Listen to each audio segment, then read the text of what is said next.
মানবাধিকার নিয়ে অবশ্যই উদ্বিগ্ন, বিকজ রুল অফ ল বলতে বাংলাদেশে এই মুহূর্তে কিছুই নেই।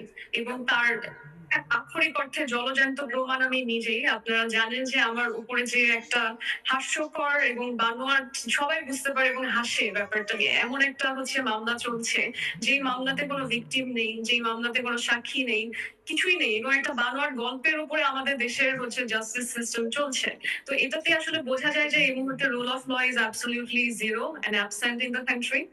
এবং আমরা এখন যেটা দেখছি, এটা নিঃসন্দেহে এক ধরনের মোহাম্মদ ইউনূসের কি ভূমিকা এতে? কোইন্সিডেন্স। মোহাম্মদ ইউনূস, প্রফেসর ইউনূসের কি ভূমিকা? প্রশ্নটা হওয়া উচিত আসলে ওনার ভূমিকাটা কোথায়? আপনি যেটা বললেন যে কি ভূমিকা, কারণ ওনার ভূমিকা তো আসলে রাষ্ট্রপ্রধান হিসেবে থাকা উচিত। ওনারই সবার আগে আসলে সামনে এগিয়ে আসা উচিত, রুল অফ ল এস্টাবলিশ করতে। ওনারই আসলে অ্যাকাউন্টেবিলিটি দেওয়া উচিত।